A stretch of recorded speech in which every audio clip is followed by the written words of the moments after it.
Hello, my name is Paz. I'm a respiratory therapist at night and a wardrobe stylist and a fashion creative during the day.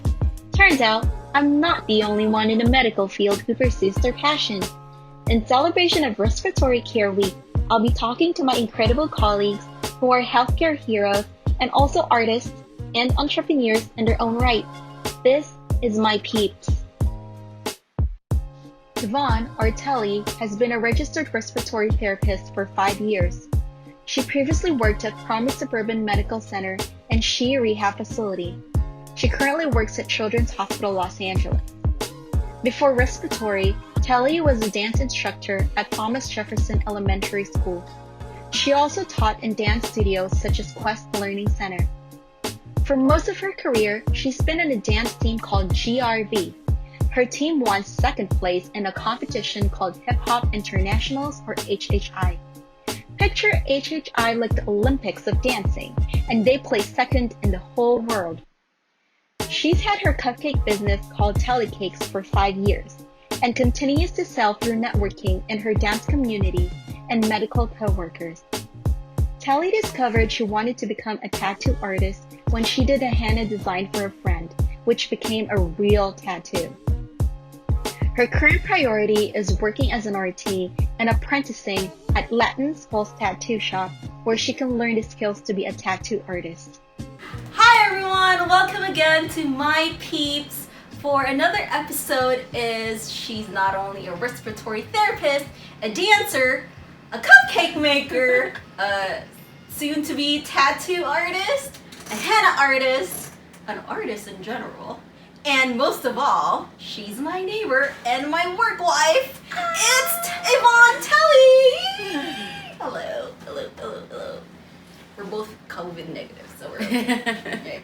So, let's get started. So, how did you decide to become an RT? I know the answer, but... Basically, I guess I was dancing for like majority of my life, and I tried to do the whole dance route and go do auditions and work certain gigs here and there, but I started to realize that sometimes you can get a really amazing dance gig and it'll pay you good for X amount of time, but then you won't know when the next gig comes. So it's like I wanted something with more stability, and I went to American Career College to check out their orientation. They're having some orientation for PT, and then when they were talking about all the programs they offer, they said they offer respiratory, and I realized my dad's a respiratory therapist and he turned out alright, so like why not give that a shot? So I did. I went to school for it, not really knowing what I was getting into, but it ended up working out, and I felt like it was something that I can do. It comes to me not naturally, but it was doable for me throughout school and then getting my first jobs and leading all the way up to CHLA. Nice. I love that story. So now that you're a licensed care practitioner, like tell me a story or a moment when you felt like you became like a truly like respiratory therapist, that like you helped a patient. Yeah. I would say I was actually working in the NICU with one of my classmates, Jamie. Mm-hmm. We had the same respiratory class together. Oh, nice. So we started together, and now she actually helped me get a job at CHLA, so thanks, Jamie. Thanks, Jamie. And we were both working in the NICU one day, and we're just done with our first rounds, and all of a sudden we hear vent going off, and then monitor going off, and then both of us are just like, is that your patient? And we're like, no. So we go in there, and sure enough, patient's desating. We ended up having to code the patient and then having to re-intubate or just intubate in general. I think re-intubate. Mm-hmm. Something probably like the tube got loose, or I don't know.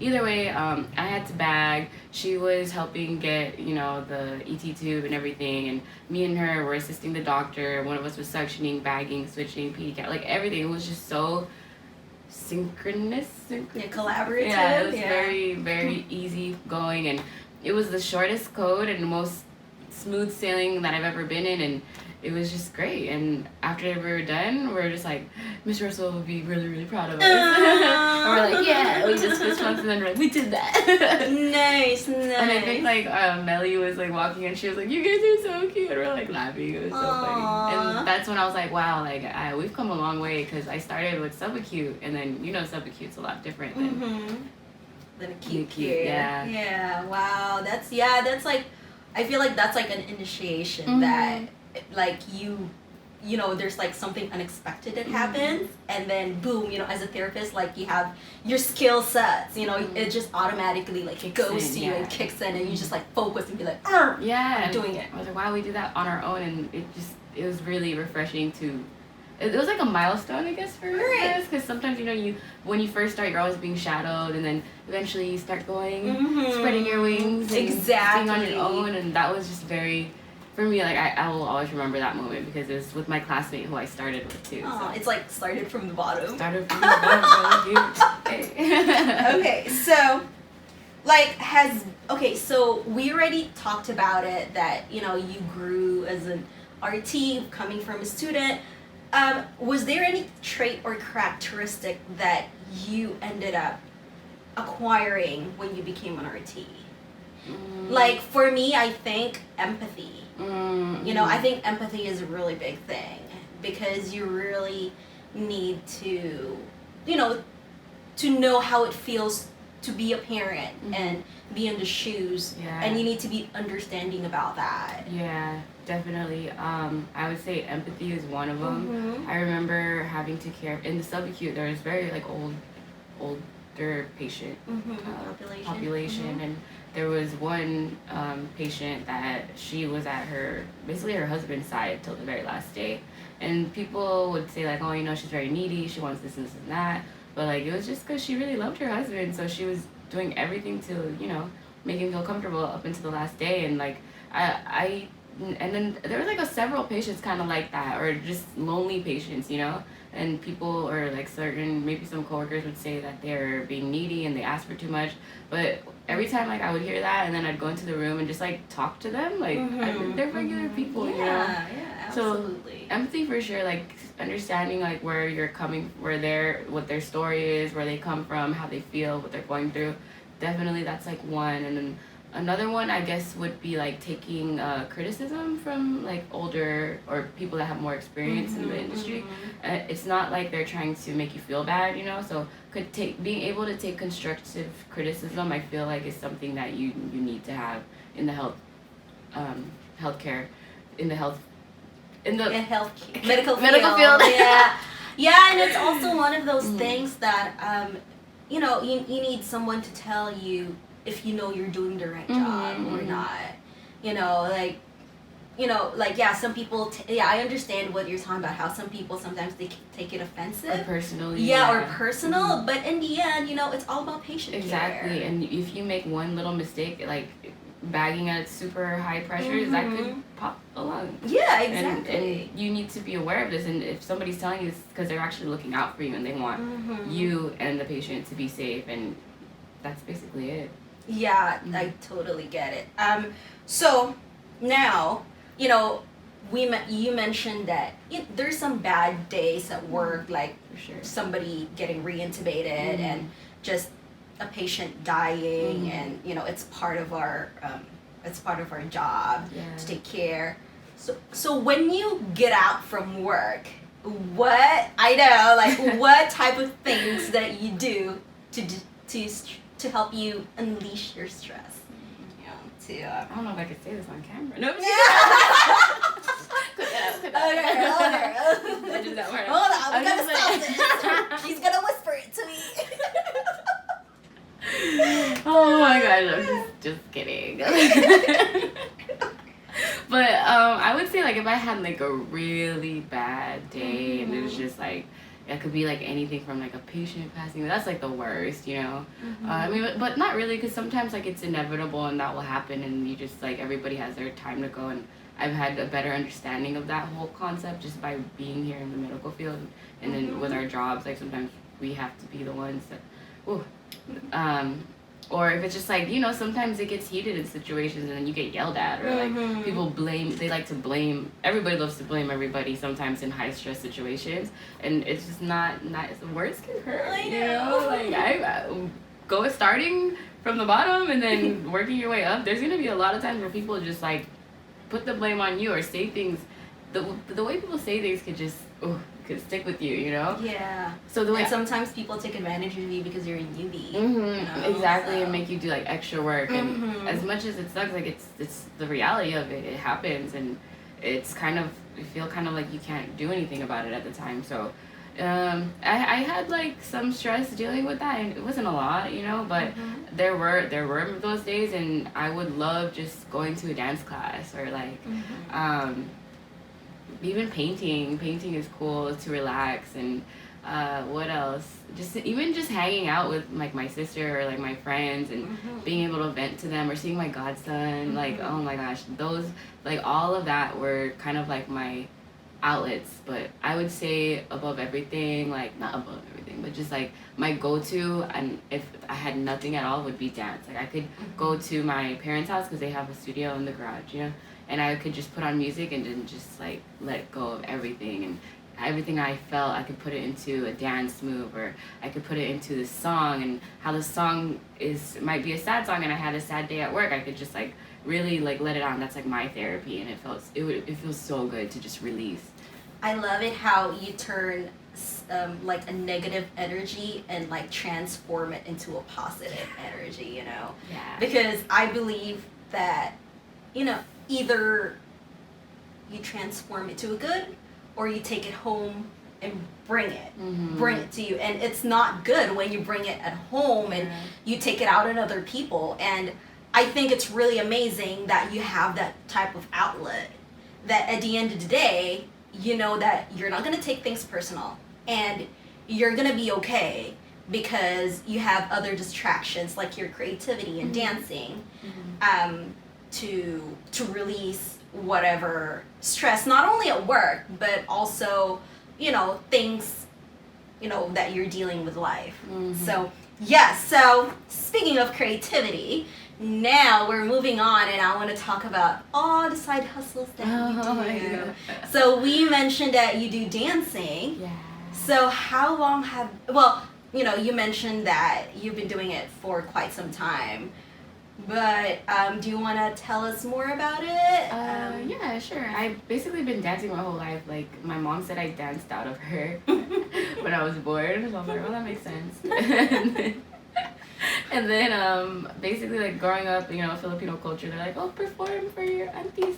You and your cousins, you guys perform. And then Filipino cultural dancing. High school, I did dance drill. Then I started to switch from dance drill more to like hip hop, and then I used to teach dance classes at Quest Learning Center and everywhere, random places. Some high schools would hire me for their dance teams. I just did I choreographed for a music video for this upcoming artist. Her name is Kiddo. She's a rapper. Oh. She's super cool. She's like a female rapper, and I was just super happy that she asked me to do something like that, because I think that's cool, like bringing both of our artistries together and combining it and making something beautiful. Just, and you guys are both women. Yeah. You know, like women helping women is always. Yeah. So, what about your cupcakes? Like, how did you come about with cupcakes? Like, tell us a little bit more about that. I was just really hungry one day. And I was like, I think cupcakes would sound good to eat. So I made red velvet cupcakes, and then I melted, you know, the Hershey's cookies and cream? I melted it on top of a red velvet cupcake, and I was like, this is really good. And ever since then, I just started experimenting, like, all these different flavors. And I actually I took a seminar from one of my mentors. Her name is Gigi Torres, and she's just like one of my dance inspirations, but she also held like a seminar on how to build your career and brand yourself and market yourself. So she was saying that everybody usually has like a symbol of what represents them. And at the time, I was just making and baking so many cupcakes, and I was like, I'm gonna call myself Telly Cakes. So I made like a business card, and I was like, okay, I guess this is happening, so I'm just gonna roll with it. And then from there, I started posting it on social medias, and then people started to hear about it. At dance events, I'd set up like a booth, and now like people ask me to do it for their weddings or baby showers, and I'm like, wow, this really happened. Cool. And I love it. I remember the very first time that we had like a potluck, and then you brought it, and then you were like, oh girl, I made cupcakes, here's my business card. And I was coming from a person who's also creative and a business girl, like it really impressed me, because you're out there, you're getting it out there. Like, I interviewed Paz, and he said, and I was telling him that he would put his hot sauce in each breaking unit. There you go. Yeah, so you need to get yourself out there so that people would know. So, which is like a really, really great thing that you do. And what I love about what you do is every respiratory care week, you would make cupcakes for the department, which is like really, really amazing. And everybody loves it. Respiratory Care is this week, right? Yes, happy Respiratory Care week! So where do you think you are now in your journey as a therapist and a creative artist? Now that you've had all these lessons in life and you're sharing it to other people, you're an experienced dancer, and you have some experience as a therapist in your back. Where do you think you are now in your journey? I definitely could keep on, you can always try harder and like make your goals higher and keep on reaching for the moon and the stars and the sun, but as far as like with what I have in my life and how far I've come in life and all the tools and the resources that have been provided and given to me, I think I'm happy where I'm at right now. Like, I feel like at work I can hold myself. I can handle my workload. I can be as safe as possible. Like, if an emergency situation happened, like, I can handle it, But I definitely do, in the back of my brain and in my heart, like, I do want to go back to school, and maybe get more certifications, MPS, get like a little bit more educated and just study more on like our field and our scope of practice. But it's rough. It's rough. It's expensive. Expensive. It's rough, and every 2 years we have to update certifications. We have to do continuing education. So that's really one of the things. And I remember somebody at work told me when I first got hired was it's okay to ask for help, because if you're not asking for help and you're doing yourself, I would be more scared on what you're doing right now. So it's better to ask a second opinion to somebody than just be like, I can do this on my own. Like, I can do this, and because the arrogance is up there. And it causes and it causes also, it could cost someone's life. It could cost someone's life, exactly. So you need to like get off your high horse and not have an ego and literally like just be humble, especially in the hospital, because it's not about proving like if you're the smartest, if you're the bestest, if you can do this, intubate the fastest. Like, no, like it's about being safe and like really thinking about the life in front of you, So and I you and I very spiritual, hence our table settings, but you and I believe in karma, and whatever energy that you put into the world, that's the energy that you're gonna get back. And it's really important to me and important to you, and I feel that our motto, and that's our we feel that's our purpose and how we deal with people, because you and I are very alike. That's why I'm really thankful for respiratory in general, because as much as you can be like creative and like have your outlets and create things and do art, sometimes I feel like is what I'm creating, what I'm doing, am I helping make the world a better place? As like cheesy as it sounds, like I'm thankful for respiratory, because at least every day I come home from work I know that we're helping people. Okay, definitely. Okay. So we're about to wrap things right now. I feel like you're in the place that you have your career and you have, your creative things, and you want to take both sides in a higher road, like what we mentioned. Unfortunately, there's other people who are still trying to find their purpose. They're trying to find their way. They're trying to find ways on how they can balance life outside work, just balance life in general. Do you have any tips or word of advice to healthcare workers like you and me who want to become creative and like do side hustle, but they're like stuck? I would say because I could definitely feel that same stuck feeling, because as coming from like a dance background and artistic background, I guess, and putting that on pause to go to respiratory school, coming out of respiratory school and then getting my first job and stuff, it was kind of like my art and my creativity and my outlets were kind of put on hold. And then when I was doing respiratory, I was like, yeah, I'm doing great. And I was like, oh, snap. Wait, what about this part of me? Like, how do I do it? Like, I guess just be realistic with yourself is the advice that I could give to others. Like, obviously, if you don't put time in something that that you're passionate about, it's going to be, like, stagnant for a little bit. So I guess the tricky part is finding the medium, but I guess the hardest part would be just jumping back into it. Like, if there's something you really love, just go for it. But at the same time, be realistic with your time because you have to commit X amount of time at your job that pays for the bills. And I'm not saying respiratory is just a job that pays the bills. It does definitely pay the bills. And I am proud to be a respiratory therapist and I'm thankful for it. Like my dad was a respiratory therapist. But I respect this job because it funds my passions. So once you get the ball rolling on your sturdy 9-to-5, whatever job that it is that you have, it'll be easy for you once you see like, you know, your cash flow, because money isn't everything, but it kind of is a lot of things. And you definitely need money to drive to, say you want to be a model or actress, whatever, to drive to get photo shoots, to drive to LA, to go to auditions. Like just keep in mind that you need to have something that will fund whatever it is you're trying to do. And to figure out what that thing is, just look at yourself, like really reflect and think like, is this what I love to do? Like, oh, I like to plant stuff. Maybe I should start a plant blog, or maybe I should start a plant business. Go to farmers markets, like see who you already know, and then go from there. Like so look at that hobby, see what you already know, work on it once a week, twice a week, every day if you want to, little by little. Like you just have to baby steps, and then over time you'll see that you've planted all these seeds and then they will grow because you've worked on it like little by little, and then it'll all be worth it in the end. Yeah, I love you were saying how you have this stable job as a respiratory and you're investing that to do your creative, because that's how I started in fashion.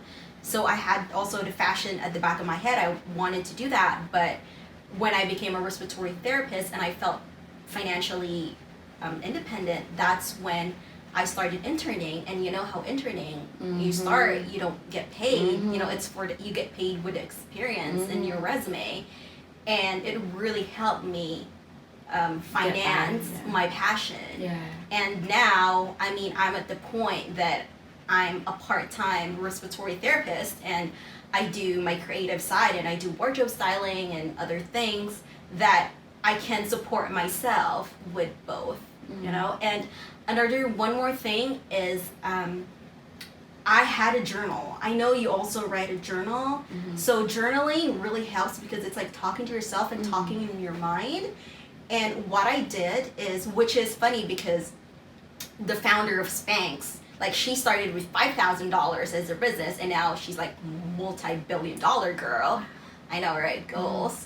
But hashtag goals. But what she did that I applied it to myself that worked was she just wrote her goals, like how does she want to feel in 5 years? Like how does she picture herself being in 10 years?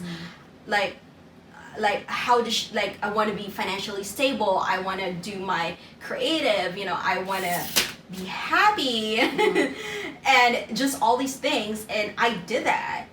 And looking back when I wrote that, and I was like, oh my gosh, like the things that I wrote down that I want in my life, it's happening to me because of my job as a creative person and as a respiratory therapist. So I just wanted to share that. Yeah. So last but not the least, the most important question of all, how does it feel to be my neighbor? I gotta go. Alright, there you have it. There's the answer. I love being your neighbor. You're the best neighbor ever. Oh, that's the answer. That's all time we have for now. Alright, I'm head out. Alright, I'm gonna head out too. I'm head out.